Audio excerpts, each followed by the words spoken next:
C'est bon. Enfin, Bonsoir Seb Mouniol. Comment vas-tu? ça va bien. Excuse-moi du retard, j'ai eu beaucoup de mal à me connecter cette fois-ci. Je t'en prie. Donc là, on est en direct sur Facebook et sur YouTube. Très bien. Bonsoir. Bonsoir Sarah. Super. Bon, ben, c'est quand vous voulez pour commencer. Vous êtes prêts?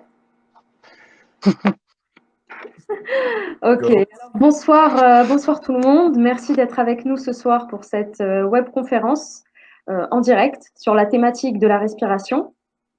Donc, j'ai l'honneur aujourd'hui de recevoir comme intervenant Sarah Ghezli, qui est praticienne en médecine chinoise traditionnelle, et Sep Mouniol, donc, qui est coach en respiration fonctionnelle. Merci Sep d'être avec nous. Le thème de la respiration, c'est un thème assez essentiel, puisqu'en réalité, c'est quelque chose dont on peut s'emparer au quotidien et qui va avoir un impact, qui peut avoir un impact extrêmement positif sur notre quotidien à moyen et long terme. Et c'est un sujet parfois qui est peu considéré ou mal considéré, alors qu'en réalité, il a de nombreux trésors à nous offrir. Donc, sans plus tarder, pour présenter nos intervenants, donc Sarah Ghezli, toi, tu es praticienne en médecine chinoise traditionnelle. Tu t'es formée en énergétique traditionnelle chinoise au Collège de la Sphérée à Aix-en-Provence. Tu as également donc une formation en médecine traditionnelle chinoise Massage Tuina à l'école de Chaoyang à Lyon. Et tu as aussi des bases de programmation neurolinguistique et à l'outil de l'énagramme. Oui. Et c'est avec tout cela que tu accompagnes donc tes patientes vers le mieux-être et notamment à travers l'outil de la respiration que nous allons voir. Sep Mouniol, tu es joueur de basketball, formé également en PNL, Ancien. Ancien. Pas ancien. joueur. Oh, tu n'as pas perdu, je pense, hein. Joueur de C'est comme basketball, le vélo. c'est ça. Donc, tu as étudié notamment la neurosémantique et la respiration fonctionnelle. Et tu accompagnes à la fois donc des joueurs de tout niveau, donc les minimes, cadets France, espoir, mais également des joueurs pro, donc de Pro A, Pro B, National 1, et des joueurs également d'Euroleague et de NBA. Et tu accompagnes également les coachs eux-mêmes vers une meilleure maîtrise et une meilleure gestion de la respiration pour se transcender quelque part et aller plus loin. Mais ces outils ne s'adressent pas que aux joueurs et aux sportifs, évidemment. C'est pour Bien sûr, bien sûr. Donc, sans plus tarder, nous allons commencer. Nous verrons en quoi la respiration est un enjeu important, primordial, d'où cette conférence de plus de, voilà, de 45 minutes que nous allons faire sur ce sujet-là. Nous allons voir l'organe et les systèmes qui sont liés à la respiration et qui participent. Et l'intérêt, c'est de les comprendre pour mieux comprendre aussi les dysfonctionnements qui peuvent intervenir. Enfin, nous poserons évidemment les solutions que nous pouvons mettre en place, les solutions dès à présent qui sont possibles à moyen et court terme. Voilà, donc sans plus tarder, Sep, nous allons parler de la respiration. Sep, est-ce que tu peux nous parler de façon générale ce que c'est que le mouvement respiratoire et selon toi l'enjeu majeur lié à la respiration? Tout d'abord, merci Sarah pour cette invitation et pour avoir mis en place ce plateau d'échange. Pour moi, c'est très important d'échanger sur ce sujet-là. C'est un sujet qui me passionne depuis de nombreuses années maintenant. Et pour commencer à dégrossir la problématique principale au niveau respiratoire, pour moi, c'est un premier souci de conscience. C'est-à-dire, c'est de plus en plus passer de l'inconscience respiratoire. C'est l'état dans lequel nous sommes tous, malheureusement. Nous abordons nos journées en faisant toutes les tâches que nous avons à faire sans malheureusement tenir compte de notre respiration parce qu'elle se fait de manière automatique. Donc, c'est passer de cette inconscience, ce que j'appelle l'inconscience respiratoire, à de la conscience respiratoire, où ici, on doit justement venir rendre conscient l'acte de respirer, de plus en plus, en tout cas, au fil de la journée. Ça peut être 1 minute ou 2, où on va revenir focaliser sur cette respiration. Ça peut être plus longtemps, ça peut être dans notre pratique sportive, ça peut être avant de se coucher, le matin au réveil, mais c'est de mettre beaucoup plus de conscience sur cette respiration. Et à quoi ça sert, Seb, finalement, d'être plus conscient de sa respiration? On pourra dire que finalement, on a besoin déjà d'être conscient de pas mal de choses, pourquoi se rajouter un fardeau supplémentaire? Il n'est pas question quelque part d'équilibre. C'est parce qu'en fait, la respiration est à la base de tous les processus internes. Si on faisait un comparatif, c'est comme essayer de dire, si nous étions des voitures, la respiration, ce serait l'élément qui touche à notre carburant. On ne pose jamais la question pourquoi une voiture a besoin de carburant aussi régulièrement, mais c'est parce qu'elle a besoin de ça pour fonctionner. Donc, en fait, pourquoi poser cette conscience sur cette respiration? C'est parce que sans ça, nous déraillons.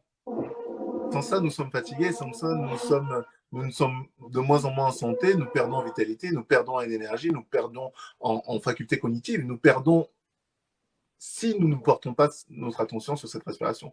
Donc, l'une des premières choses à faire, en tout cas celle qui est la plus importante, c'est apprendre à conscientiser cette respiration. Et c'est cette respiration-là, cette prise de conscience-là, elle va permettre aussi d'engendrer quelque part une roue positive. C'est-à-dire qu'il y a un équilibre qui va se créer, une homéostasie dont tu parlais, un équilibre à la fois émotionnel, mental et physiologique.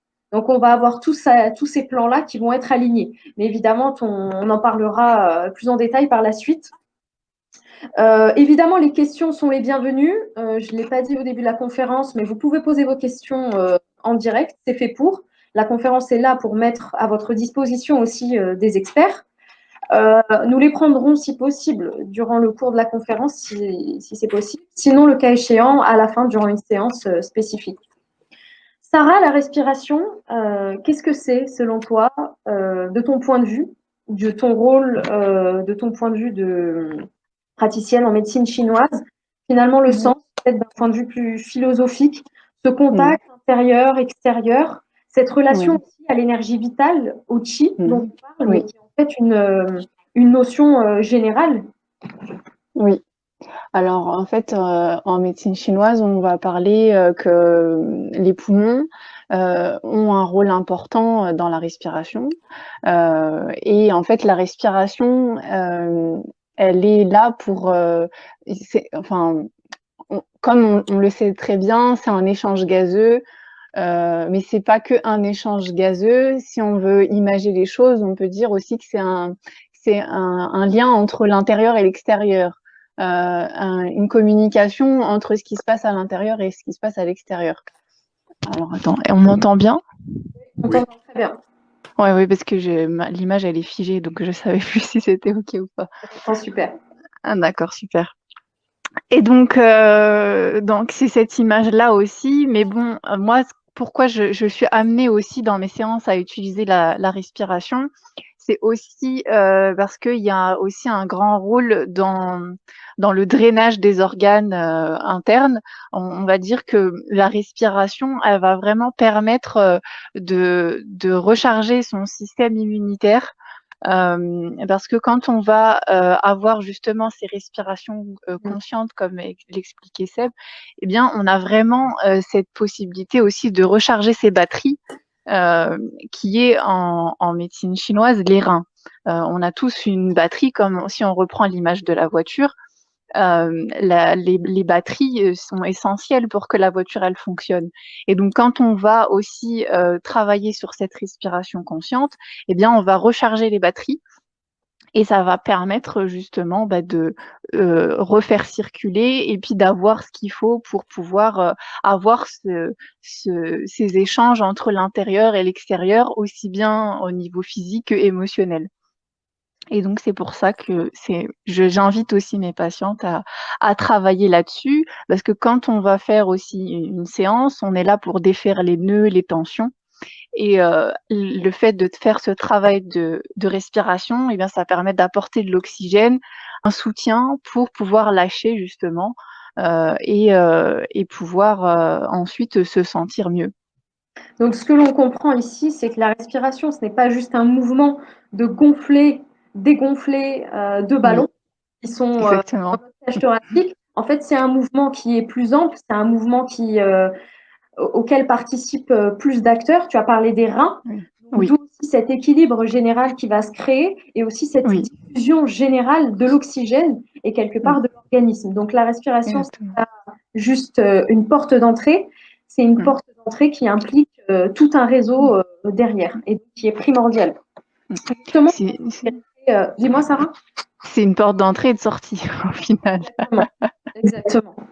On va s'intéresser justement plus en détail à cet organe. Maintenant que nous avons posé les enjeux de la respiration et son importance pour notre vie et notre organisme tout entier, l'organe et les systèmes qui sont en lien direct avec la respiration.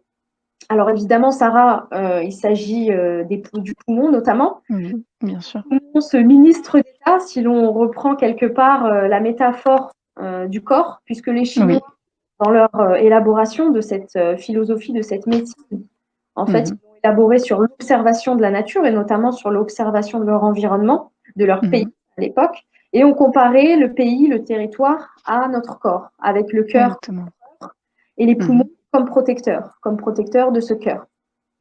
Donc, est-ce que tu peux nous parler de ces poumons qui sont à la fois cette porte d'entrée et de sortie et ces protecteurs-là pour l'organisme, ce bouclier quelque part, et on voit aussi dans cette période-là, d'automne notamment, notamment assez sollicité. Alors, par rapport au cycle de l'énergie, enfin, on peut parler des 4 saisons. Justement, comme nous, on n'est pas, enfin, en médecine chinoise, on va pas faire on va considérer que chaque être humain, on vient de la nature et qu'on n'est pas à part de la nature. Et donc, on va prendre en considération comment la nature, elle fonctionne pour pouvoir comprendre aussi comment nous, on fonctionne. Et chez nous, il y a aussi le système de 4 saisons. Ce que je veux dire par là, c'est que on va pas avoir la même énergie en fonction des saisons. Souvent, l'hiver, on est plutôt fatigué, on a plutôt envie de rester chez soi, alors que l'été, au contraire, on a envie d'aller dehors, de rester réveillé jusqu'à pas d'heure. Enfin voilà, donc c'est pas du tout la même énergie. Et l'été, justement, c'est une énergie plutôt vers l'extérieur, alors que l'hiver, c'est une énergie plutôt vers l'intérieur. Et donc, en fait, chaque organe est là, en fait, avec son énergie. Et donc, il va, à chaque saison, orchestrer la saison. Et là, on est dans la saison de l'automne.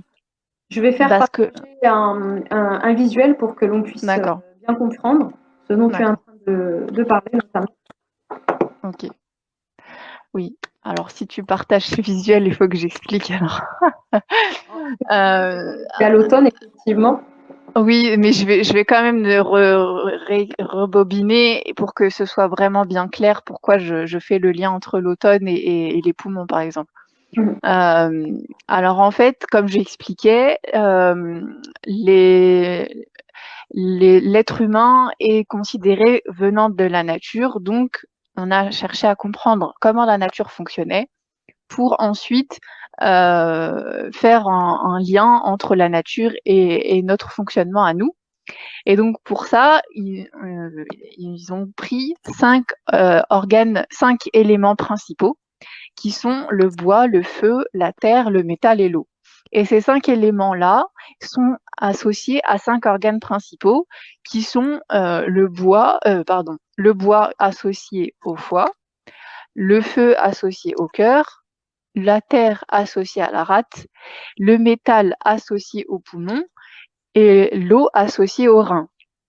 Et donc, en fait, ça fait une loi d'engendrement qui veut dire que le bois va engendrer le feu va engendrer la terre va engendrer le métal va engendrer l'eau et l'eau va engendrer le bois. Et donc, tout ça, en fait, ça, c'est de manière tout le temps, en fait, c'est aussi bien dans les journées que dans les saisons, que dans les semaines, que dans les mois. On peut diviser ça en plusieurs façons. Si on considère les saisons, eh bien, l'automne est associé au poumon et le printemps au bois. Et puis après, bon, vous voyez un peu, mais juste un hic, c'est que vous allez me dire, il y a quand même 5 organes et il y a que 4 saisons. Comment ça se fait? Eh bien, en fait, la 5e saison, c'est une saison, c'est l'intersaison. En fait, on part du principe que les choses, elles viennent pas en un claquement de doigts. ça prend du temps. Et donc, entre chaque saison, il y a une intersaison. Il y a la préparation à la prochaine saison. En fait, c'est un moment de recentrage où on va permettre de faire un bilan sur ce qui s'est passé et préparer la prochaine saison. Euh, et c'est pour ça que, bon, après, par rapport aux saisons, je vais pas trop m'étaler.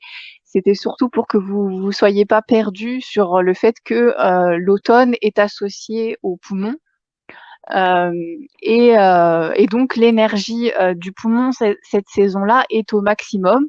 Et donc c'est intéressant de considérer, et c'est pour ça que cette conférence elle tombe à pic, parce que on est encore, parce que c'est bientôt plus l'automne, hein, je veux dire quand même, en médecine chinoise c'est bientôt plus l'automne, on est bientôt en intersaison et c'est l'hiver qui arrive à grands pas. Justement, je faisais la remarque, c'est que des fois, c'est même pas la fin de journée, enfin vers 4h30 comme ça, déjà, il fait un petit peu nuit bien foncé, et quand c'est vraiment l'heure de la nuit, elle est assez noire assez rapidement. Enfin bref, ça c'était une petite remarque. Et donc l'importance en fait de cette saison, c'est si on considère ça, c'est le bon moment justement pour l'énergie est disponible pour travailler sur notre respiration, sur notre transit, parce qu'il n'y a pas que les poumons. Il y a aussi le gros intestin, parce que chaque organe en fait est associé à un entrail. Et donc, quand on va faire aussi ce travail de respiration, on va aussi faire un travail de détox. On va déjà par le diaphragme dans la mécanique qui va drainer les organes qui sont juste en dessous. Mais en plus, le fait que le poumon soit connecté directement aussi au gros intestin, ça va permettre aussi de pouvoir faire ce travail de détox pour ensuite bien accueillir l'énergie à l'intérieur de soi, pour ensuite passer à l'hiver, la phase d'hibernation, et avoir ce qu'il faut pour profiter de l'hiver. Donc ça veut dire que quelque part, si on utilise au mieux cette période-là, donc cette période qui est propice pour le poumon, et quelque Oui. part pour en prendre soin, ça va nous permettre aussi d'avoir un impact sur d'autres fonctions. Donc, Exactement. les fonctions du gros intestin. Donc, tu parlais de drainage. Donc, il va y avoir un drainage. Il y a aussi le drainage veineux, lymphatique, tout ça qui entre dans la respiration. Et surtout, à cette période-là, notamment la digestion et la détox pour quelque part se débarrasser des toxines qui ont pu s'encrasser dans notre système digestif, qui par moments peut être vraiment très encrassé. Parce qu'en fait, on va passer dans une phase entre guillemets de stagnation. L'hiver, en général, on bouge pas trop. Donc, mais après, à chaque fois, quand on va avant de passer à un extrême, on passe à une saison intermédiaire. Donc, par exemple, quand c'était l'été, l'été c'est une saison extrême, on est toujours à l'extérieur. Et donc après arrive l'automne pour qu'on puisse faire le ménage et ensuite se reposer. Et ensuite revient le printemps où on va refaire le ménage avant de profiter de l'été.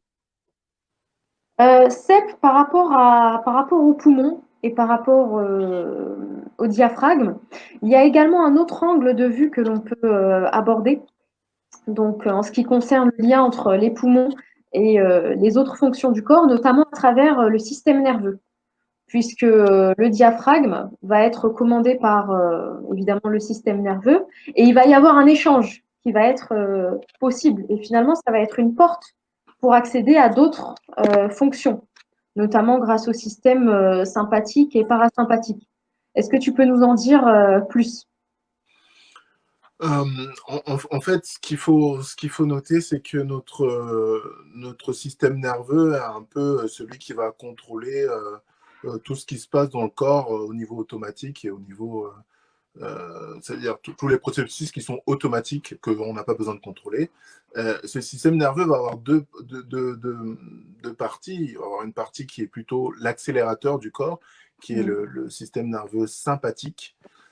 Et la partie qui est un peu considérée comme le frein, tout ce qui est calme, retour au repos, qui est le système nerveux parasympathique. Et en réalité, celui qui va vraiment être garant de ce fonctionnement-là, c'est le nerf vague.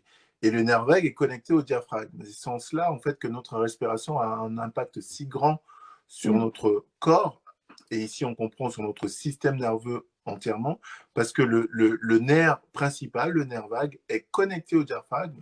Donc en fonction de notre respiration, en fonction de la qualité de notre respiration, de la profondeur de notre respiration, en fonction de l'utilisation de ce diaphragme ou pas, parce que malheureusement, beaucoup d'entre nous, en période de stress prolongé, de stress aigu ou de stress prolongé, on peut se retrouver dans une utilisation très partielle de notre diaphragme. Et du coup, ce diaphragme-là, sous-utilisé, va perdre en force, va perdre c'est un muscle, donc c'est comme tous les muscles. Si on ne l'utilise pas, en fait, il devient faible. Et du coup, le lien avec le système nerveux, avec le nerf vague, se fait de moins en moins bien. Et du coup, on peut avoir des coups de fatigue, des burn-out au bout de plusieurs mois si ce lien ne s'est pas fait, des insomnies. Beaucoup de dérèglements du corps viennent du fait que le lien ne se fait plus ou se fait très mal avec le diaphragme. Donc c'est pour ça qu'il faut utiliser cette respiration et venir faire une respiration qu'on appelle diaphragmatique ou ventrale, en fait, pour venir à l'inspiration gonfler le ventre, ce qui va dégager le diaphragme, lui permettre de descendre. Et à l'expiration, le diaphragme va remonter et reprendre sa position initiale. Donc, il y a vraiment un rapport entre notre respiration, nos poumons et la connexion entre ce diaphragme et les systèmes nerveux. Donc, pour détailler, le diaphragme, évidemment, c'est ce muscle qui se situe juste Exactement. et juste au-dessus donc de l'appareil digestif, de l'estomac. Donc, ce que tu dis, en fait, c'est intéressant parce que finalement, ça veut dire que la respiration, elle est quelque part à cheval, en fait, sur deux systèmes. À la fois un peu sur le système autonome qui gère les fonctions automatiques, je dirais, donc fréquence cardiaque, digestion, les fonctions auxquelles, a priori, sur lesquelles nous n'avons pas d'impact direct. Exactement. Et les fonctions sur lesquelles on a un impact. Donc, quelque part, c'est une porte d'entrée vers ces fonctions un peu plus éloignées, notamment le rythme cardiaque. Tu disais, et on va revenir là-dessus par la suite, que pour un sportif, notamment, on parle souvent de rythme cardiaque, alors qu'en réalité, il faut d'abord régler son rythme respiratoire. Exactement. C'est la hiérarchie des choses. Donc, c'est une porte d'entrée vers d'autres systèmes pour les apaiser et pour les aider à les réguler. Digestion, rythme cardiaque et d'autres encore, effectivement. Sommeil. Oui. Je voulais te dire un truc parce que du coup, j'ai pas parlé, tu sais, du cœur avec le poumon. Et là, justement, ça me fait penser à ça. Parce que justement, en fait, on va souvent parler du cœur, mais en fait, le cœur, c'est souvent après, avant qu'il soit atteint, c'est vraiment en dernier recours. En premier, c'est les poumons, parce que si on reprend la hiérarchie, comme on disait, l'image sur la société et le corps, l'empereur, on va le consulter qu'à la dernière minute. Enfin, c'est très difficile d'atteindre l'empereur. Et donc, c'est pour ça que ça va être d'abord les poumons plutôt que le cœur. Et d'ailleurs, l'empereur, s'il est atteint, c'est que la situation est très grave. C'est très grave, voilà. Si l'empereur en vient à être atteint, c'est que c'est très grave pour... Voilà, donc normalement, si les poumons, ça va, le cœur, ça va aussi. D'accord. Ouais, voilà, donc on est toujours dans cette idée de hiérarchie. Alors là, ce qui est intéressant, on a parlé de ces protecteurs que sont les poumons. On a expliqué qu'ils étaient notamment sollicités et que c'était leur saison aussi pour les tonifier quelque part, la saison de l'automne, pour les tonifier pour le reste de l'année. Donc on va voir avec Sep et Sarah par la suite comment est-ce qu'on peut les tonifier. Mais d'abord, voir si on ne les tonifie pas et si nous n'en prenons pas soin, si nous ne prenons pas soin de cette respiration, qu'est-ce qu'il arrive? Alors, Sep, toi, tu parles beaucoup, à juste titre, de la détérioration, notamment du mouvement respiratoire. Donc, est-ce que tu peux nous dire qu'est-ce que ça a comme conséquence, cette détérioration-là? Nous parler aussi des causes, finalement, de ces détériorations? Alors, lorsque nous respirons mal, ce qui est important de comprendre, c'est que le corps va se trouver en déséquilibre, tout à l'heure, on parlait de l'équilibre. Lorsque la respiration est mauvaise, c'est-à-dire une mauvaise mécanique respiratoire, on utilise la mauvaise voie respiratoire, c'est-à-dire malheureusement on respire peut-être plus par la bouche que par le nez, donc ça c'est la mauvaise voie, il faudrait respirer plus par le nez.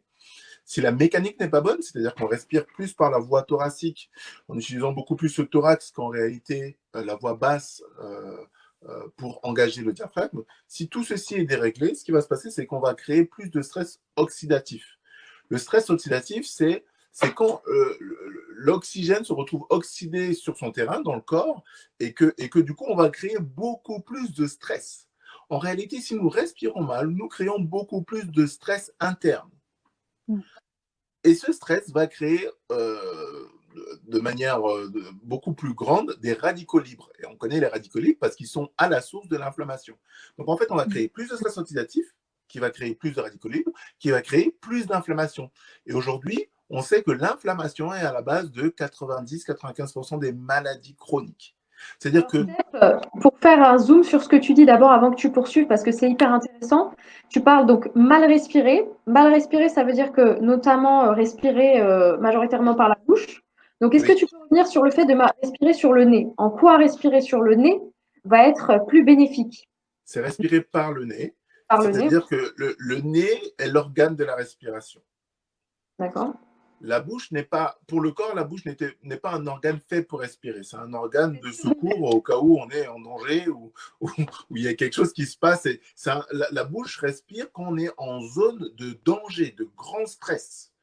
Là, oui, on ouvre la bouche, on respire vite parce qu'on cherche des solutions, on doit fuir, on doit s'enfuir, on doit courir, on doit faire des choses qui demandent énormément d'énergie dans un temps court. Absorber une grosse quantité d'oxygène, en fait. Mais dans la vie de tous les jours, en réalité, on n'a pas besoin, en fait, dans cette accélération et d'absorber énormément de quantité d'oxygène.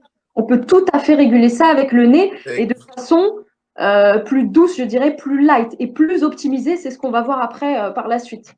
Exactement. Et le nez, en fait, il est fait pour ça, dans le sens où lui, il va filtrer, humidifier et réchauffer l'air entrant. Donc, ce sont les fonctions respiratoires du nez. La bouche n'humidifie pas l'air. La preuve, si vous ouvrez la bouche et vous aspirez, vous allez vous rendre compte que vous percevez un air froid qui arrive dans le fond de la gorge parce que la bouche ne réchauffe pas, n'humidifie pas parce que l'air qui arrive est froid et sec. Et il ne filtre pas. La bouche n'est pas un filtre. Aujourd'hui, malheureusement, dans la situation en plus de la crise sanitaire, on se rend compte que majoritairement, les masques servent à protéger la bouche parce que cette bouche ne filtre pas. Mais ce que les gens omettent, c'est que le nez filtre. Donc, en réalité, fermer la bouche et respirer uniquement par le nez permet de filtrer tout l'air entrant. Donc, le corps, pour moi, c'est un système magique. Il est fait pour nous protéger et on devrait l'utiliser de la bonne manière. Et tu parles aussi, donc, le nez pour bien respirer. Donc, le nez qui est mal utilisé et aussi cette respiration-là qui va être plutôt... Cette mécanique. Voilà. La mécanique respiratoire qui est malheureusement majoritairement thoracique, c'est-à-dire si vous posez une main sur la cage thoracique et une main sur votre ventre, quand vous inspirez, si la main sur la cage thoracique s'élève en premier, c'est que vous avez une respiration thoracique. Vous devriez avoir la main sur votre ventre qui s'élève en premier. Donc ça, c'est une respiration diaphragmatique ou ventrale. Donc la main qui s'élève d'abord dans le ventre, puis dans la cage thoracique, puis ça baisse sur la cage thoracique, puis dans le ventre. Et donc là, on est dans une respiration fonctionnelle. C'est ce que font d'ailleurs les enfants et les bébés naturellement. Ils respirent avec le ventre quand on les observe. C'est ce que tu disais, Sarah, en amont sur donc cet organe, ce ministre. Finalement, il est lié à d'autres fonctions qui sont plus profondes, notamment les reins. D'où le fait que ce ne soit pas juste une respiration superficielle. Or, on a tendance, par le rythme de vie, et ça, tu vas en parler, Seb, à rendre cette respiration superficielle et complètement déréglée. Donc, tu en viens du coup, Seb, voilà, aux causes, en fait. Qu'est-ce qui explique qu'on va dérégler ces dispositifs-là et les conséquences après, voilà, toi, ce que tu vois, en fait, sur la respiration. Les conséquences, c'est celle-là, c'est plus de stress oxydatif. C'est la forme de stress la plus répandue. C'est le stress que crée le corps quand il est déréglé. Donc, plus de stress oxydatif, donc plus de stress, plus de radicaux libres, plus d'inflammation et plus de maladies chroniques. Donc, aujourd'hui, nous sommes dans un monde où 95% des maladies sont des maladies chroniques. Dans les maladies chroniques, nous avons la fatigue excessive, qui est une maladie chronique, le burn-out. On a tous les dérèglements de la nuit, donc l'insomnie est une maladie chronique. L'apnée du sommeil, qui est très répandue, de plus en plus répandue malheureusement aujourd'hui, qui est aussi une maladie chronique. Comprenez bien, toutes les maladies chroniques ont pour source un dérèglement du système. Et cette source n'a pas forcément eu lieu il y a 1 semaine ou 2 semaines. Des fois, elle a eu lieu il y a 6 mois, 2 ans, 5 ans. Et le corps a tenu pendant tout ce temps le dérèglement. Il a essayé de rééquilibrer. Et à un moment donné, c'est plus possible. Et donc, on arrive dans ces formes avancées de dérèglement du corps. Très bien. Alors, par rapport à ça, donc tu parlais du dérèglement. Donc, qu'est-ce qui se passe concrètement quand ma respiration est déréglée? Donc, on a une respiration thoracique, plutôt rapide, tronquée, c'est-à-dire qu'on va respirer vraiment de manière rapide par la bouche ou partiellement par la bouche. Et du coup, ça c'est la base du premier dérèglement. Il faut savoir que la respiration buccale et thoracique, pour le corps, c'est un signal de stress. Donc, même si vous êtes assis, même si vous êtes au repos et que vous respirez par la bouche, pour votre corps, vous lui signalez un stress. Si vous respirez peut-être par le nez, mais que vous respirez par la cage thoracique, pour votre corps, vous lui signalez un stress. Donc, en fait, c'est comme si on faisait un zoom à l'intérieur du corps avec un bouton rouge qui clignote quand il y a un stress. À chaque fois que vous respirez par la cage thoracique, ça fait... Et ça peut le faire pendant toute la journée, toute la nuit, le lendemain, 2 semaines, 3 semaines, 1 mois, 6 mois. Et bien, au bout de 6 mois, vous vous retrouvez avec une problématique complètement différente. Et vous ne comprenez pas d'où elle vient, mais en fait, c'est parce que ça fait 6 mois que le corps doit gérer votre dérèglement respiratoire, entre autres. Parce qu'après, ça va arriver sur un dérèglement de jour, puis un dérèglement de nuit. C'est-à-dire que beaucoup de gens ont du mal à s'endormir, ont du mal à se réveiller en forme le matin, ont des nuits tronquées. Tout ça, c'est parce que le corps, encore une fois, est en dérèglement. Très bien. Oui, c'est finalement, on voit que là, en fait, il y a un échange en fait de messages. C'est comme quand, par exemple, on conseille aux personnes de sourire. Le fait de sourire, bon, c'est à la fois une réaction physique à quelque chose d'émotionnel qui se passe en nous, mais le message aussi, dans l'autre sens, peut aller. C'est-à-dire que sourire peut aussi nous rendre heureux. Donc voilà, il y a cette ambivalence en fait dans la transmission du message. Donc tu parlais des causes, donc l'environnement, la vie, l'alimentation aussi. Bien sûr, l'alimentation est l'un des premiers facteurs de stress oxydatif parce qu'en fait, l'alimentation crée directement des radicaux libres. Si nous mangeons mal, nous mangeons des produits trop transformés, nous mangeons des fois à des mauvaises heures, en mauvaise quantité, parce que ce n'est pas que l'alimentation, ça peut être ce qu'on mange, ça peut être la quantité de ce qu'on mange et ça peut être le moment où on le mange. On peut manger la bonne chose dans la bonne quantité, mais au mauvais moment. Ou on peut manger au bon moment la bonne chose, mais dans la mauvaise quantité. Donc, il y a vraiment une histoire de comprendre tous ces facteurs dans l'alimentation. Ce n'est pas que ce qu'on mange. Aujourd'hui, on focalise énormément sur il faut manger sain. Ah ben, je peux manger très sain. Je connais des gens qui mangent très sain, mais qui mangent au mauvais moment. Si on mange à 2 h du matin, quel que soit ce qu'on mange de sain, 2 h du matin, ça paraît extrême, mais pour la plupart des gens, il faut comprendre. Même manger à 21 h, c'est déjà hors du cadre pour le corps. Manger à 22 h, je connais beaucoup de gens qui mangent à 21 h 30, sont encore en train de manger. À ce moment-là, on est déjà en train de créer un dérèglement parce qu'on va forcer la digestion plus tard dans la nuit, donc le sommeil va être affecté, donc le lendemain matin, on va être plus fatigué, donc la journée d'après va être affectée, et donc tout est repoussé parce qu'on a créé un premier dérèglement. Alors, dernière chose, c'est par rapport à ces dérèglements, ce que l'on voit notamment dans le monde sportif. Donc, on insiste souvent auprès des sportifs du rythme cardiaque et du fait qu'ils doivent principalement faire attention à leur fréquence cardiaque. Et toi, ce que tu dis, c'est qu'en fait, en réalité, il faut d'abord faire attention à sa fréquence respiratoire et que faire attention excessivement à sa fréquence cardiaque en oubliant la respiration, c'est même dangereux, en fait. Parce qu'on n'a pas d'outils pour calmer. La raison pour laquelle il faut faire attention et tenir compte de sa fréquence respiratoire avant la fréquence cardiaque, c'est parce que la fréquence respiratoire pour nous permettre de calmer la fréquence cardiaque. La respiration va venir calmer le cœur. Donc, si je sais comment calmer mon cœur, si mon cœur s'emballe, je sais comment le calmer. Si je focalise sur la fréquence cardiaque, mon cœur s'emballe, je ne sais pas comment le calmer. Il est juste emballé. Tout ce que je peux faire, c'est peut-être arrêter mon effort ou me reposer. C'est la seule solution que trouve un sportif ou même un sédentaire. Mais dans l'idée, c'est de comprendre que en réalité, on peut venir apprendre à contrôler notre respiration pour forcer notre cœur à se calmer pendant l'effort. Tout à fait. Et donc là, on arrive à des niveaux de conscience, de compréhension de soi, de connaissance de soi qui sont des niveaux hauts parce qu'on peut sentir les choses qui se mettent en place et puis venir régler les choses sans avoir besoin complètement de s'arrêter. Mais après, c'est un travail. Bien sûr, c'est une rééducation qu'il faut faire. Ça prend du temps. Les choses doivent se mettre en place, mais c'est complètement possible. Et d'où le fait aussi l'augmentation notamment tu me parlais, je crois, des arrêts cardiaques ou en tout cas des problèmes cardiaques chez les sportifs. Des problématiques cardiaques chez les sportifs, oui, parce que leur cœur est mis à rude épreuve sans qu'ils prennent compte, sans qu'ils travaillent leur respiration, leur poumon, leur diaphragme. Ces trois organes sont très peu entraînés en réalité chez le sportif et du coup, le cœur prend tout. Donc finalement, le diaphragme et les poumons, la machine respiratoire, elle apparaît comme un tampon quelque part en fait, entre le cœur qui encore une fois ne doit pas être atteint directement. Voilà, il y a une zone tampon en fait, à correctement gérer et notamment pour les sportifs qui poussent leur corps quelque part au plus haut en termes physiques. Donc cette zone tampon, elle doit être d'autant plus travaillée parce que sinon le cœur il prend cher en fait. Exactement. Sarah, donc je pense, donc voilà, on avait parlé avant de passer à Sarah, donc on avait parlé de la fatigue, affaiblissement et rétrécissement aussi de ce muscle du diaphragme, puisque à force de respirer mal, c'est comme un sport, comme un exercice, on a le diaphragme qui se rétrécit et donc qui devient aussi de moins en moins efficace, puisqu'il est de moins en moins sollicité finalement.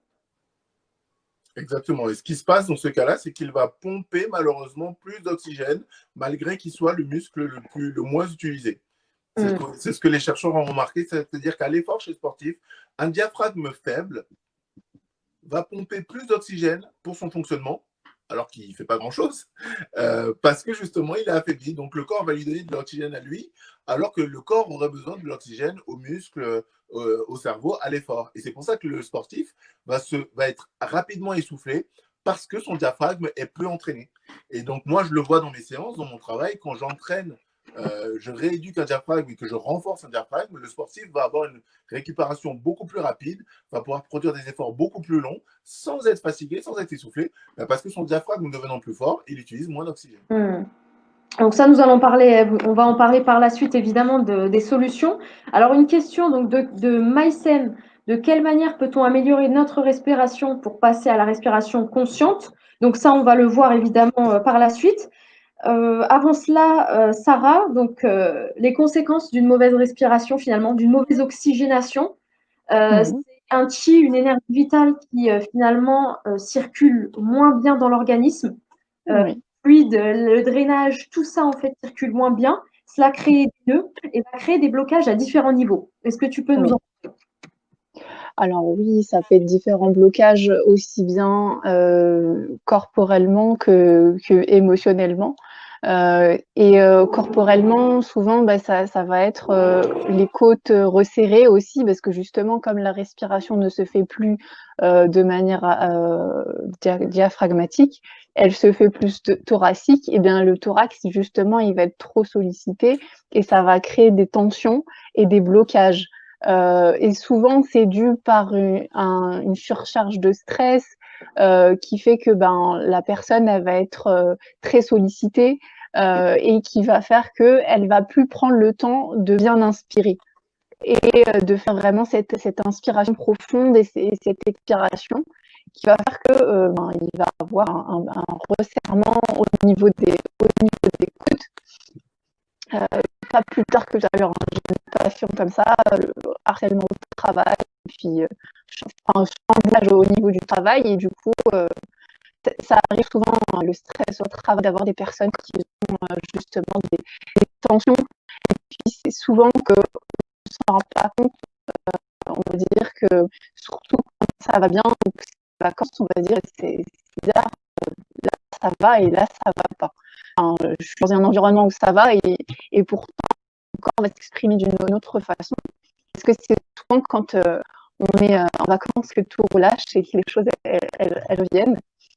Après, les autres conséquences qu'il peut y avoir, eh bien, ça va être toutes les conséquences qu'il peut y avoir, le fait que la circulation se fait mal, des blocages au niveau du dos, au niveau des cervicales, au niveau des lombaires. Ça peut aller peut-être aussi jusqu'à des sciatiques, des problèmes de transit, parce que justement, on est beaucoup dans la retenue, donc il n'y a pas ce péristaltisme qui se fait au niveau des intestins. Et donc, il peut y avoir aussi un transit ralenti. Et puis après, des tensions musculaires. Et puis après, justement, dans l'extrême, ça peut aller dans des pathologies bien plus importantes. Mais ça, c'est vraiment à long terme. Par exemple, la fibromyalgie ou d'autres pathologies bien plus importantes, chroniques. On rentre dans des pathologies chroniques au bout de certains temps. C'est ce que disait Sepp, à force de ne pas avoir traité et d'avoir laissé ça finalement, voilà. C'est surtout qu'on n'en a pas conscience souvent aussi, et qu'il y a un manque de conscience par rapport à ça. Donc l'anormalité devient normale et du coup, on vit comme ça parce que pour nous, c'est normal. Alors que la première problématique, c'est l'inconscience. Ouais. C'est d'être inconscient de tous ces processus. C'est malheureusement, et pour nous les premiers, il faut en parler, il faut en prendre conscience et il faut faire ce travail-là, effectivement. Ok. Bon, on reprend ce dont nous parlions. Sepp, donc tu nous parlais. Donc Sepp, on a vu avec toi donc les causes et les conséquences donc d'une mauvaise respiration. Sarah, tu nous parlais donc des blocages à différents niveaux, en termes émotionnels, en termes aussi au niveau de la posture, des précises, etc. Donc c'est toute la posture qui va être chamboulée et même parfois aussi, il va y avoir des répercussions qu'on n'imagine pas forcément. Donc, c'est ce que nous a dit Sepp aussi par rapport aux maladies chroniques. Il y a aussi un impact sur la mémoire. Tu parlais d'étudiants notamment. Et puis aussi sur comme tu disais, la posture. Donc, on va avoir un repli sur soi parce que justement, il n'y a plus cette respiration profonde. On ne va pas aller chercher l'air profondément et il y a vraiment après ce repli sur soi et du coup après un affaiblissement aussi des poumons et donc après à avoir tendance aussi à être plus dans la tristesse, dans l'angoisse et donc c'est là où va naître un peu ces sentiments d'angoisse, d'oppression à la poitrine parce qu'il n'y a pas justement cette oxygénation à l'intérieur du corps. Oxygénation aussi. Mauvaise oxygénation, c'est aussi un vieillissement prématuré des cellules. Donc un vieillissement. Exactement, oui. Exactement. Et donc oui, un vieillissement, ce qui fait que des tensions dans tout le corps, des tensions au niveau du corps et émotionnel. Et émotionnel aussi, oui. Excusez-moi, j'ai été perturbée par un message. J'aurais pas dû laisser les messages. Et donc oui, donc des tensions au niveau du corps et un repli sur soi, du stress, de l'angoisse et donc d'où le fait que quand on va aussi agir sur la respiration, on va agir aussi sur ce stress, cette angoisse et ce repli sur soi. Ça va vraiment permettre, ça va nous inviter justement à aller entre guillemets à l'extérieur et à sortir de ce mal-être intérieur. Donc, c'est faire un ménage aussi quelque part, puisqu'on va quelque chose de nouveau. Et on va expirer quelque part aussi les toxines, les mauvaises pensées, tout ce qui est la tristesse, le chagrin. Et à l'inverse, si en fait, parce qu'on comprend du coup mieux entre maintenant la tristesse, qui est aussi un petit peu le point faible, entre guillemets, du poumon. C'est-à-dire que si cette tristesse reste en nous, quelque part, ça va encombrer le poumon. Si on refuse de la faire sortir, eh bien, ça va toucher le poumon et qu'il va le fragiliser, alors qu'il est censé être le grand protecteur du corps et du cœur. C'est ça. Et puis après, le fait aussi d'être dans cette posture de repli sur soi et de pas être dans cette ouverture, on va être beaucoup dans sa tête du coup. Et c'est là où justement il va avoir beaucoup de ressassement, beaucoup de pensées, et on va plus trop laisser la place à la respiration. Il se passe un bug là où, Elle bouge plus. Que tout va bien. oui, au niveau du son, ça va? Moi, ça va, je t'entends bien. D'accord, ok, parce que je voyais que Mais ça buguait. tu bouges plus du tout, Inès. Je vois que je ne bouge plus, j'étais figée. Ah, toi aussi, tu Avec vois les yeux figé? fermés. Alors, tant que Je croyais que tu étais en train de méditer là, tu es rentré en méditation. Exactement. Elle était en pleine méditation. application directe. Et bien justement, on en vient sur l'application. Donc, les solutions.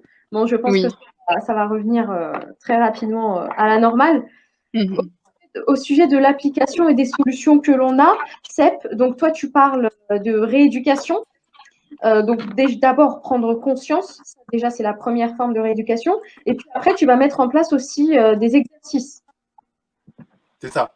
Alors, la première phase, dans la phase prise de conscience, c'est à juste revenir à sa respiration de manière consciente, inspirer en conscience, expirer en conscience. Pour moi, c'est déjà un premier niveau.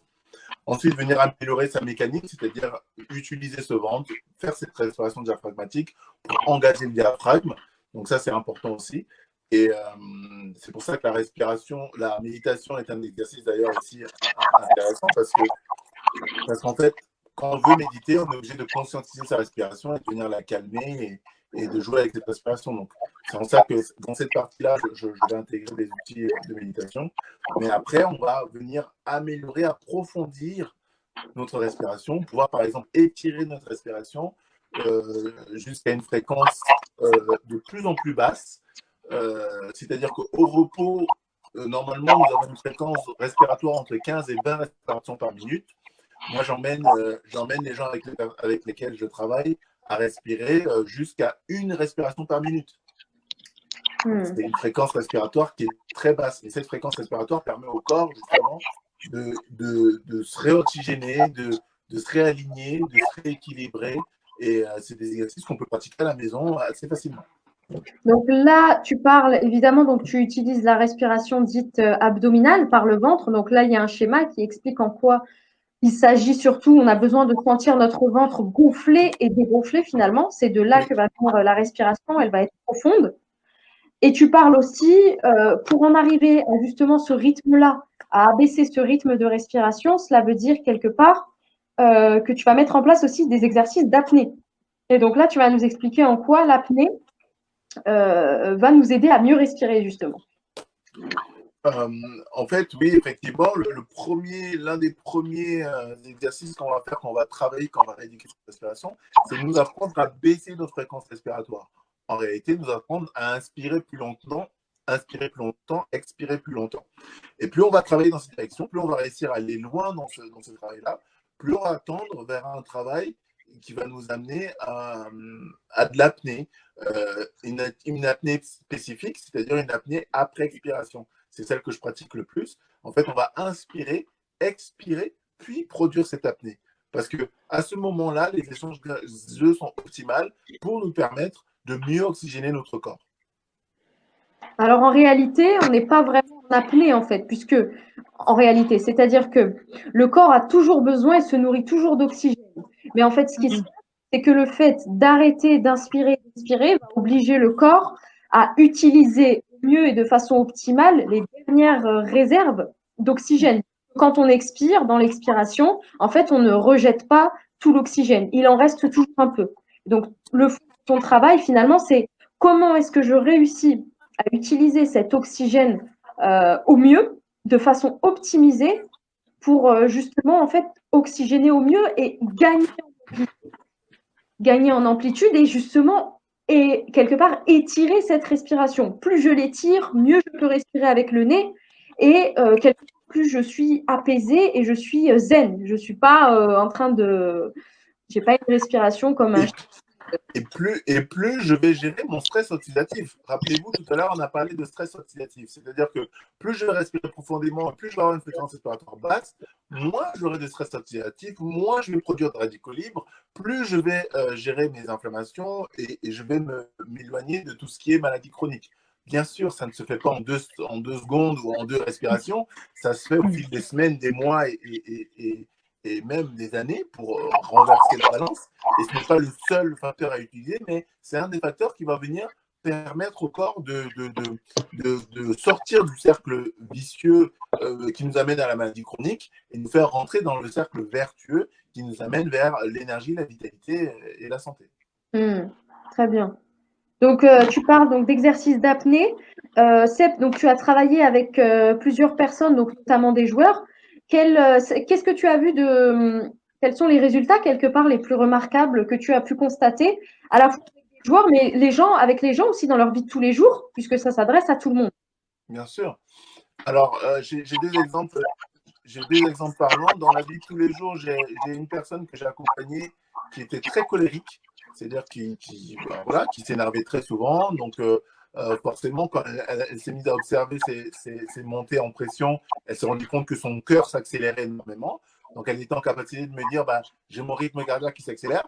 Et là, je lui ai dit, la prochaine fois que vous vous énervez, observez votre fréquence respiratoire ou observez votre cœur. Et donc, cette personne s'est rendue compte qu'en fait, avant que sa fréquence cardiaque accélère, sa fréquence respiratoire s'était accélérée avant. Donc, c'est vraiment la fréquence respiratoire qui s'accélère, puis la fréquence cardiaque, et ensuite, on rentre dans la colère. Donc, la colère, c'est vraiment ce qui arrive à la fin. Et donc, je lui ai donc appris à conscientiser sa respiration. Quand la respiration s'accélère, calmer sa respiration, ce qui allait donc calmer sa fréquence cardiaque et qui allait donc désactiver la colère. Et donc, on peut venir faire du travail ici, améliorer sa gestion émotionnelle, simplement en venant conscientiser, en faisant ce travail de réduction de la fréquence respiratoire.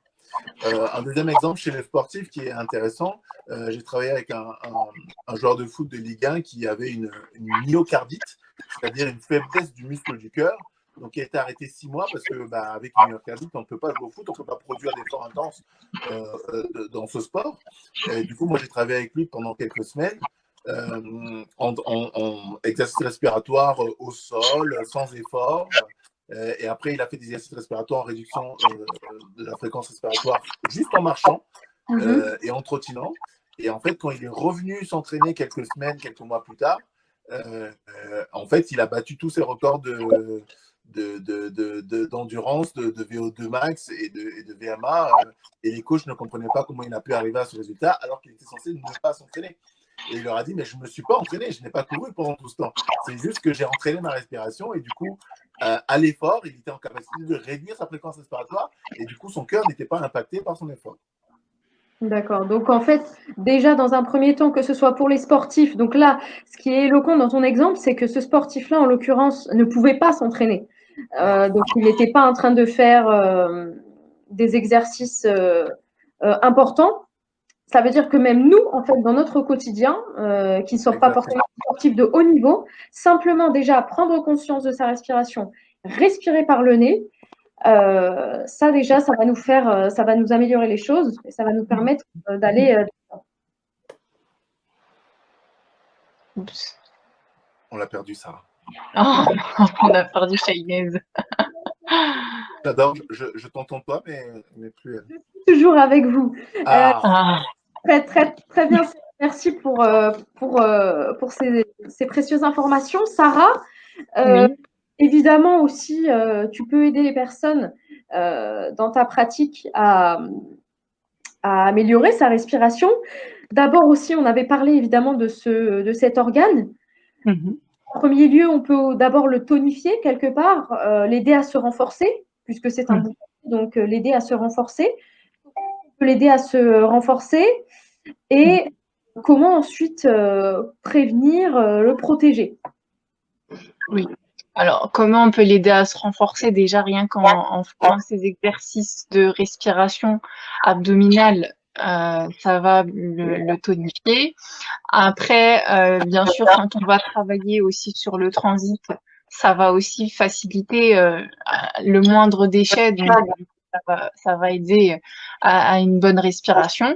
Parce que si on est encombré au niveau abdominal aussi, ça peut aussi être difficile de respirer de manière abdominale. Donc, il y a aussi ça à prendre en considération. Après, il y a aussi la posture. comme je vous disais, le fait qu'il y ait des blocages dans tout le corps, ça facilite pas la respiration. Et du coup, le fait de faire, par exemple, de l'automassage ou de faire une séance qui va permettre justement de défaire les nœuds et les tensions, ça va faciliter et ça va permettre aussi de pouvoir ensuite se débrouiller seul pour pouvoir faire reprendre des bonnes habitudes dans notre respiration. Ça va faciliter. Parce que après, des fois, souvent, on va se dire c'est difficile de faire les respirations abdominales parce que c'est déjà c'est différent de nos habitudes et donc ça prend un certain temps. Et des fois, si on va justement faciliter le corps, parce que le fait que ce soit difficile, c'est parce que notre corps il s'est mis dans une certaine posture qui fait que ben on essaye justement de casser cette posture qui est néfaste pour nous, mais il faut le faire de manière crescendo. Si la respiration elle se fait courte, et ben on commence doucement et puis petit à petit on gravit les échelons et on arrive à gagner en amplitude en respiration. Après, il y a aussi les huiles essentielles qui peuvent aider. Oui. Pour l'automassage, donc il s'agit là de zones spécifiques pour solliciter des méridiens, c'est ça? Donc c'est exactement, oui. Bon là, il faut se renseigner plus précisément. Oui. Sont notamment oui. représentatifs du corps, comme les pieds, je crois savoir, ou les mains, c'est ça? C'est souvent le méridien du poumon, en fait, il est au niveau du bras, mais on peut pas me voir là, on me voit pas. Du coup, là, c'est compliqué. Mais juste dire que, en fait, ça vient des mains et tout le long du bras jusqu'à la poitrine. C'est le méridien du poumon. Il démarre de la poitrine jusqu'au doigt. Et si on va solliciter, souvent c'est pour ça aussi d'avoir des tensions au niveau des trapèzes, au niveau des épaules, c'est parce que aussi il y a le méridien du poumon qui passe par là. Le fait aussi de travailler les épaules, ça fait aussi un travail aussi dans la tonification du poumon. D'accord. Donc il y a aussi le Qigong que l'on peut mettre en place. Donc oui. des exercices pour défaire justement les tensions au niveau et faire circuler l'énergie du poumon et des autres méridiens. Donc le Qigong, ça ce sont des exercices que l'on peut trouver facilement sur Internet ou dans des livres, oui, hein, positions bien sûr. Oui. qui ne sont pas compliquées à mettre en place. Et évidemment, Seb aussi le dira, je pense, la respiration abdominale. Oui. Donc, alors la posture la plus adéquate, c'est plutôt allongée, debout. C'est pour Seb, pardon. Non, dis-moi, Sarah, dis. Moi, ce que je préconise quand on est débutant, c'est plutôt allongé. Merci, Sarah, c'est ce que j'allais dire. Voilà. Et alors, allongé, donc on peut se prévoir quotidiennement, par exemple, une séance, voilà, de combien de temps si ça peut donner des repères? Moi, je préconise 10-15 minutes par jour, c'est largement suffisant. Oui. D'accord. On peut le faire en une fois, ou certaines personnes préfèrent le faire en plusieurs fois dans la journée. C'est pas plus mal aussi parce que ça étale. Ça permet de faire peut-être 5 minutes le matin. Et si en début d'après-midi, on a besoin de reprendre un petit peu de temps pour soi, parce que voilà, on a besoin de se regarder, ou en fin de journée, fin d'après-midi, après une longue journée, quand on est peut-être un peu plus fatigué, peut-être reprendre 5 minutes, ou alors, ou en fin de journée, pour vous coucher, on peut reprendre 5 minutes. Il y en a qui vont préférer prendre 3 fois 5 minutes. Ça peut se faire comme ça aussi, ou alors un quart d'heure en une fois. Mais pour moi, c'est un minimum pour commencer à avoir un impact sur la physiologie, sur nos émotions et sur le reste. D'accord, parce que l'intérêt, c'est évidemment donc de réguler à la fois sa respiration, son fonctionnement général, donc à court et long terme, mais également ses émotions. Bien sûr. Et tout ce qui tient aussi du champ mental. Les fonctions cognitives sont améliorées quand notre respiration est optimale. C'est-à-dire notre mémoire à court terme, notre mémoire à long terme, notre capacité d'analyse, toutes ces fonctions-là vont être améliorées. Il y a des recherches qui montrent que en période en hypoxie, c'est-à-dire en sous-oxygénation, notre cerveau va perdre jusqu'à 50% de ses facultés intellectuelles. Notre QI va baisser de 50% en zone de stress, en zone d'angoisse, en zone de... Donc plus on est fatigué, plus on est stressé, plus on est angoissé, moins on va pouvoir utiliser nos fonctions cognitives de manière optimale. Très bien. Alors, je pense que nous allons passer à quelques questions. On a 2 questions notamment. Donc, on avait une question à laquelle on a répondu, c'était au sujet donc, de l'émotion et de la gestion des émotions. Donc, évidemment, avec la respiration, comme tu l'as donné dans ton exemple, Seb, on peut apprendre à mieux gérer ses émotions. Ça, c'est indéniable. Question d'un point de vue plus sportif. Donc, on me demande qu'est-ce que l'on peut faire comme exercice au quotidien ou peut-être plusieurs exercices pour gérer sa respiration et notamment avant des matchs ou des entraînements ou alors c'est pendant l'effort. Voilà, comment gérer sa respiration pendant l'effort ou avant un effort important. Alors, première chose à dire, c'est que j'entends cette question très souvent. Et la première chose que j'ai envie de dire, et là j'ai envie de faire un gros signe pour que tout le monde m'entende bien, la gestion de la respiration à l'effort ne se fait pas avant l'effort. Ouais. Je répète, la gestion de la respiration à l'effort ne se fait pas avant l'effort. Tous les sportifs adoreraient que je leur dise, ah ben, tu sais, avant ton effort, avant ton match, tu prends 3 minutes, tu fais une respiration ventrale et tu vas être super. Non, parce que le corps, si ça fait 6 mois, 2 ans que vous êtes déréglé, que vous respirez mal, vous respirez en thoracique, ben, ce n'est pas en 3 minutes avant l'effort ou avant le match que tout va s'équilibrer. C'est-à-dire qu'il faut comprendre que c'est une rééducation. Il faut remettre les pendules à l'heure. Il faut se remettre dans le bon sens de la course. C'est-à-dire qu'il faut peut-être, malheureusement parfois, 2 semaines, 3 semaines, 1 mois, où il faut venir rééduquer cette respiration, remettre de la respiration ventrale, remettre de la conscience respiratoire, d'abord première chose, remettre la bonne voie respiratoire pendant sa journée, pas pendant ses entraînements, pendant ses matchs, pendant sa journée, pendant sa nuit, respirer par le nez, puis utiliser son ventre, utiliser son diaphragme, puis venir réduire sa fréquence respiratoire d'abord au repos, puis à l'effort. Et là, plus on arrive dans les semaines de pratique et plus on va pouvoir impacter un match, impacter un effort intense. Mais ça ne va pas se faire du jour au lendemain parce qu'on a fait 5 minutes d'exercice avant le match. Oui, donc c'est forcément un travail qui est continu. Donc pendant l'effort, avant et après. En fait, à chaque instant, on doit muscler quelque part et s'entraîner à conscientiser, puisque pendant le match, finalement, on va être pris par plein de choses. Exactement. Et tu peux ne plus avoir cette conscience-là. Et ça arrive à beaucoup de gens. Au début, je leur disais, ben voilà, conscientise et va faire ton match. Pendant le match, ils oublient. C'est pas parce qu'ils veulent pas, c'est parce qu'il y a tellement de choses à gérer qu'on ne pense plus à gérer sa respiration qu'on a plein de choses à penser. Alors qu'en réalité, quand ils s'éduquent, quand ils se rééduquent à contrôler la respiration le reste du temps, ben ça devient facile d'y penser pendant le match. Donc, il faut prendre l'habitude de le faire le matin au réveil, le soir au coucher, pendant la journée, de prendre des pauses, 5 minutes, revenir à sa respiration, s'habituer à respirer pendant que vous regardez Netflix, s'habituer à respirer de manière cohérente quand vous parlez à un ami, s'habituer à respirer quand vous êtes dans les bouchons, quand vous êtes dans le métro, quand vous êtes dans l'air, s'habituer à respirer de manière consciente le plus longtemps possible dans sa journée. Et là, ça va être facile de revenir à sa respiration consciente pendant un effort, pendant un match. Et là, on peut pouvoir faire un impact. Donc, Sarah, tu es d'accord avec ça, le fait que finalement, on ne peut pas dire avant un match ou avant un effort physique important, bon, bah là, je vais respirer 5 minutes et puis ça va.